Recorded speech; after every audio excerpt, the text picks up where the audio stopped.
در تاجیکستان چند سال پیش در یک پرسش میان صدها دختری تنفروش بسیاری آنها گفتند که سالانه از 1000 تا به 1500 مرد خدمت میکنند.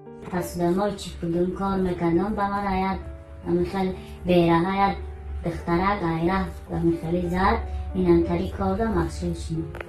نزد بازار یا مهمانخانه در شهر و کلوب‌های شبانه محل کار تهمینه و همراهان دیگرش است. هر شام در انتظار مشتری جمع میشوند. یا بعضی هاشون میزنن پاخه یک گنده پیام میشوند غم و مومیتیانه خلاش خیلی میگد خیلی تم زندگی داری خیلی سمیشم چه کارش رو میکنه. نمیدونم تنها زنها رو تعبیز و تمغه میکنند. نسبتی مردانی که از خدمت رسانی اونا استفاده میبرند چیزی نمیگویند. مردم جمع کردم پول زمین خریدم با همه محپروری و زیبایی شدگی مشغولم.